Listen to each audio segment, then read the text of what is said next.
नमस्कार, the wire में आपका स्वागत है। मैं हूं आरफा खानम शेरवानी। सबसे बड़ा मुकाबला, ये सबसे बड़ा मुकाबला क्या सुपरहिट मुकाबला बनेगा या नहीं, ये तो आने वाला समय बताएगा। लेकिन फिलहाल जो चुनाव है वो ऐसी सीमा पर आ गया, ऐसे वक्त पर आ गया है जहां साफ तौर पर धुआंधार जो मुकाबला है, प्रतिस्पर्धा है, वो नजर आ रही है। अमेठी एक ऐसी सीट है, रायबरेली दूसरी सीट है। इन दोनों सीटों पर लगातार कयास लगाए जा रहे थे कि राहुल गांधी क्या अमेठी से लड़ेंगे, क्या प्रियंका गांधी पहली बार चुनावी मैदान में आखिरकार उतर जाएंगी, अपनी किस्मत आजमाएंगी, क्या पहली बार वो जीत का जो स्वाद है, जो मज़ा है, वो चखेंगी। क्योंकि जितनी बुरी हालत कांग्रेस पार्टी की, उनके काडर की इस वक्त उत्तर प्रदेश में, उसको लेकर तमाम तरह की अटकलें थीं कि क्या इतने बड़े नेता, सबसे कद्दावर नेता कांग्रेस पार्टी के, क्या वाकई एक ऐसा मौका चुनेंगे, एक ऐसा समय, एक ऐसा चुनाव चुनेंगे जहां पर उन्हें हो सकता है हार का मुंह देखना पड़े। लेकिन अब आप ये देखिए, अनाउंसमेंट ये फिलहाल जो जिलाध्यक्ष हैं कांग्रेस पार्टी के अमेठी से, उनके जरिए पता चल रहा है कि प्रदीप सिंघल नाम है, उन्होंने कहा है कि मीटिंग के बाद दिल्ली में उन्हें पता चला कि राहुल गांधी पार्टी के नुमाइंदे होंगे, कैंडिडेट होंगे अमेठी से। यानी सीधे तौर पर यह रास्ता साफ हो गया, स्मृति ईरानी बनाम राहुल गांधी। ये मुकाबला आपको फिर से देखने को मिलेगा। इसलिए मैंने कहा कि ये सबसे बड़ा मुकाबला तो है, लेकिन ये सुपरहिट मुकाबला कैसे बनेगा, ये देखने वाली बात है। पिछले चुनावों में हमने देखा, 2019 का जो चुनाव था उसमें जो स्मृति ईरानी, जो फिलहाल महिला और बाल विकास मंत्री हैं, इसके अलावा उनके पास अल्पसंख्यक मंत्रालय भी है, उन्होंने राहुल गांधी को 50,000 वोटों से भी ज़्यादा से हरा दिया था। जो जाहिर है, अपने आप में कहा जा सकता है कि अपमानित करने वाली एक तरह से ये हार थी राहुल गांधी के लिए, जो कांग्रेस पार्टी के बड़े नेता हैं, कांग्रेस पार्टी के अध्यक्ष भी उस वक्त थे।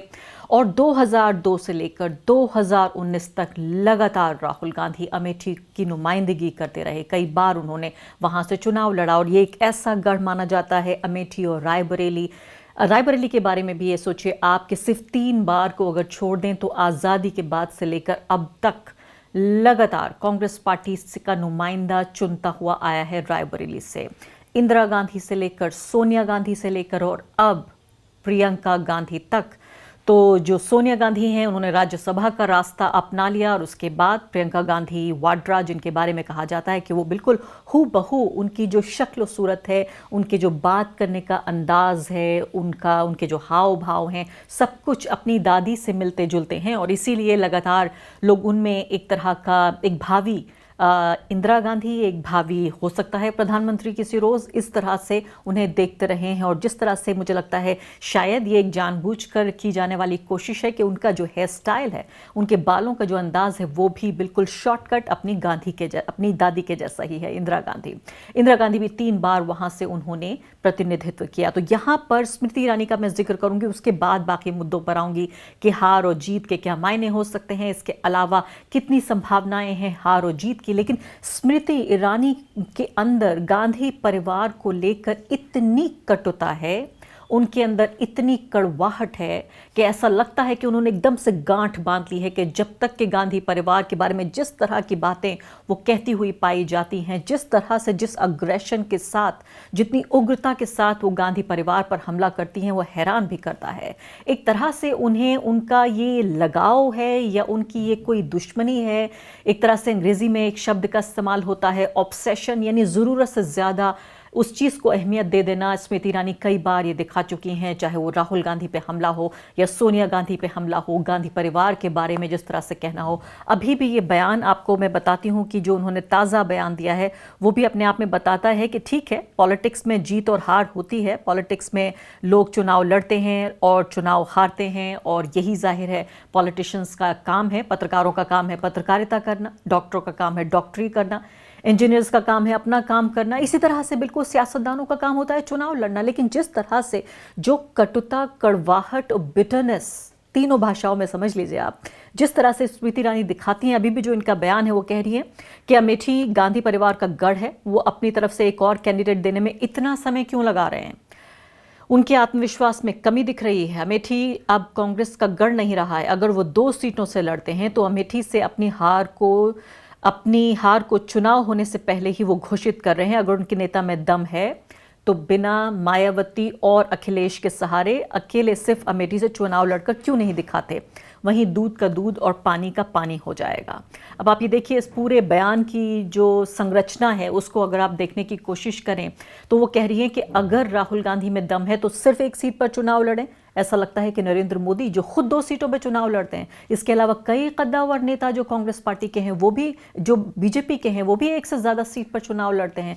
तो वायनाड से राहुल गांधी, जो केरला का वायनाड इलाका है, वहाँ से राहुल गांधी चुने गए सांसद, जिसको आपको याद होगा नरेंद्र मोदी ने कहा था कि चूंकि वहाँ माइनॉरिटी मेजॉरिटी है इसलिए राहुल गांधी वहाँ से चुनाव लड़ने गए हैं। आप सोचिए, प्रधानमंत्री पद पे बैठा हुआ एक व्यक्ति इस तरह से बात करता है अपने ही देश के नागरिकों के बारे में कि कौन माइनॉरिटी है कौन मेजॉरिटी है, इस तरह से उन्होंने तंज किया।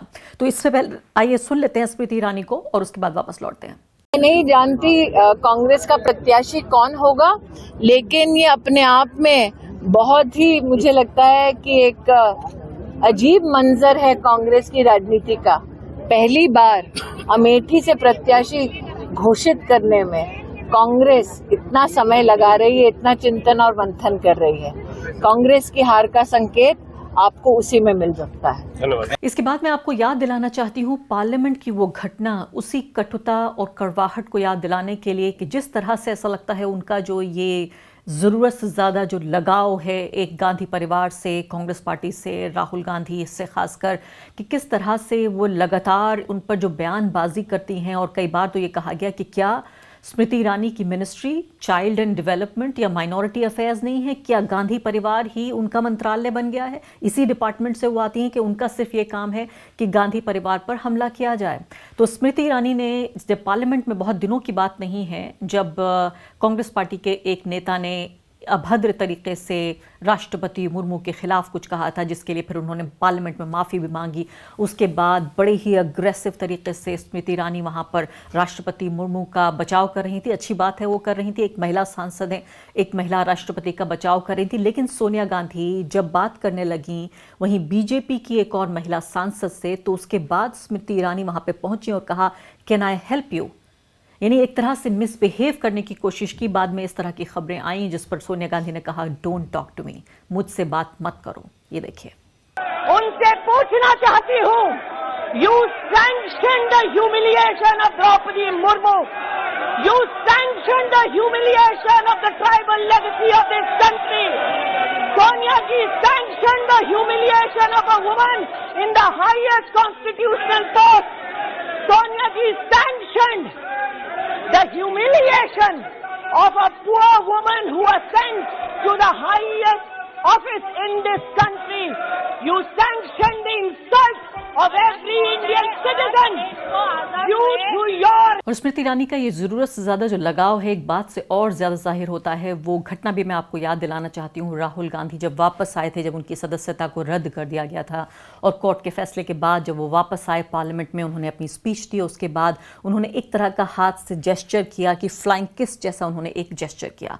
इस पर भी स्मृति ईरानी को एतराज़ हुआ और उन्होंने कहा बिना राहुल गांधी का नाम लिए हुए कि ये देखिए, एक मर्दवादी मानसिकता का व्यक्ति, एक मिसोजिनिस्टिक आदमी ही ऐसी घटना, इस तरह की हरकत कर सकता है, इस तरह का छिछोरापन कर सकता है कि जो महिला पार्लियामेंटेरियंस हैं उनके सामने, सांसदों के सामने इस तरह की छिछोरी हरकत कर रहा है। आप ये सोचिए कि एक व्यक्ति जो महिलाओं को वहाँ देख भी नहीं रहा था, क्योंकि ये पूरी घटना वीडियो में कैद नहीं हुई, इसलिए उस वक्त जो पत्रकार और जो सांसद थे वही इस बात के सिर्फ चश्मदीद गवाह हैं कि किस तरह से बात हुई। लेकिन एक छोटी सी घटना जो कि डायरेक्टेड भी नहीं थी उनकी तरफ, महिला सांसदों की तरफ, राहुल गांधी ने फ्लाइंग किस दिया। यानी इस हद तक उनको आम लोगों की नज़रों में गिरा देने की ये कोशिश ये स्मृति ईरानी ये भी कर चुकी हैं। तो अमेठी के बारे में मैं जिक्र कर रही थी कि 1980 से ही ये 80 के दशक से कांग्रेस पार्टी का ये गढ़ रहा है और मैंने आपको बताया कि 2002 से राहुल गांधी लगातार नुमाइंदगी करते रहे इस कंस्टिट्यूएंसी की, जब तक कि 2019 में स्मृति ईरानी ने एक तरह की अपमानजनक हार, राहुल गांधी को उसका स्वाद भी चखना पड़ा। 50,000 से ज़्यादा वोटों से वो हार गए इस चुनाव को। तो लगातार ये रिप्रेजेंटेशन होता रहा। इसीलिए अब अमेठी में भी पिछली बार राहुल गांधी जब भारत जोड़ो यात्रा पर जा रहे थे तो उन्होंने इसको सुनिश्चित किया कि वो ज़रूर जाएं वो, और अच्छा भी किया उन्होंने अमेठी वहाँ पर जाकर। लेकिन आपको एक बात मैं बताना चाहती हूँ कि जब मैं भारत जोड़ो यात्रा में मुरादाबाद और अलीगढ़ आगरा के इलाकों में जब मैं घूम रही थी और आम लोगों से बातचीत कर रही थी, तो आप ये सोचिए कि जो आम जनता है, मुझे लगता है कि राहुल गांधी और प्रियंका गांधी ने आम लोगों की आवाज़ सुनी है। उन्हें ये डर था कि कहीं ऐसा तो नहीं है कि हार के खौफ से, क्योंकि जैसे मैंने आपको बताया कि जनाधार कांग्रेस पार्टी कम से कम उत्तर प्रदेश में अपना खो चुकी है। इस हद तक के पिछले चुनाव में 2019 के सिर्फ एक सांसद चुना गया था कांग्रेस पार्टी का, और वो सोनिया गांधी थी रायबरेली से। अमेठी तक की सीट हार जाना बताता था कि पूरे तरीके से कितनी ज़मीन पूरी साफ हो चुकी है कांग्रेस पार्टी के लिए। तो लोग वहां पर ये कह रहे थे कि उनकी ये ख्वाहिश, ये तमन्ना है और वो ये चाहते हैं कांग्रेस पार्टी के समर्थक और वोटर होने के नाते कि राहुल गांधी अमेठी से ज़रूर चुनाव लड़ें, और वो ये भी चाहते थे कि प्रियंका गांधी चुनाव के मैदान में उतरें और वो भी चुनाव लड़ें। और उनके लिए भी एक प्राथमिकता ये होती कि अगर प्रियंका गांधी वाड्रा वो भी रायबरेली से चुनाव लड़ती। तो ये दोनों खबरें अगर सच हैं तो पूरे तरीके से आप ये समझिए कि मुझे लगता है आम जनता की आवाज़ उन्होंने सुन ली। और क्यों कह रहे थे लोग ऐसा, उनका ये कहना था, और आम जनता में मैं अच्छे तरीके से समझती हूँ वो लोग खासकर जो पार्टियों के समर्थक होते हैं, दिल्ली, मुंबई, कोलकाता, इन बड़े शहरों के अलावा, इसके अलावा जो खासकर उत्तर प्रदेश जो बहुत ही राजनीतिक एक तरह से राज्य है, जहां नस नस में राजनीति बसी होती है आम लोगों के भी, वो कई बार तो पत्रकारों से भी ज़्यादा बेहतर ज़मीनी सच्चाई और ज़मीनी राजनीति को समझते हैं। उनका ये कहना था कि अगर राहुल गांधी अमेठी से और प्रियंका गांधी रायबरेली से चुनाव अगर नहीं लड़ने का फैसला करते हैं, यानी कि उत्तर प्रदेश से अगर गांधी परिवार का कोई कैंडिडेट मैदान में नहीं उतरता है, तो सीधे जो उनके समर्थक हैं, जो उनका पार्टी काडर है, उनके बीच मैसेज ये जाएगा कि अब ज़मीन छोड़ चुके हैं सबसे बड़े नेता उनके। लेकिन अगर हारने के बावजूद भी अगर राहुल गांधी और प्रियंका गांधी ये फैसला करते हैं कि वो चुनाव लड़ना चाहते हैं इन दो बड़ी सीटों से जो कांग्रेस पार्टी के गढ़ रहे हैं, और इस बात की निशानदेही करते हैं कि एक दौर ऐसा गुजरा है जब कि कांग्रेस पार्टी का एक छत्र राज उत्तर प्रदेश पे हुआ करता था, तो पार्टी काडर को री एनर्जाइज करने के लिए, उनके अंदर ऊर्जा भरने के लिए, एक तरह की आस्था, भरोसा और विश्वास उनके अंदर बहाल करने के लिए बहुत ज़रूरी है। जीत हार पॉलिटिक्स का, मैं कहूँगी जो सियासत है उसके एक सिक्के के दोनों पहलू हैं, जीत भी होती है और हार भी होती है। और ज़ाहिर नेता सिर्फ इसलिए चुनाव नहीं लड़ते कि वो सिर्फ जीतेंगे, हार भी होती है। लेकिन उनका ये कहना था कि अगर कोई ऐसा माध्यम है जिसके ज़रिए ये संदेश पहुंच सके तो गांधी परिवार को ये बताइए कि राहुल गांधी और प्रियंका गांधी ज़रूर चुनाव लड़ें।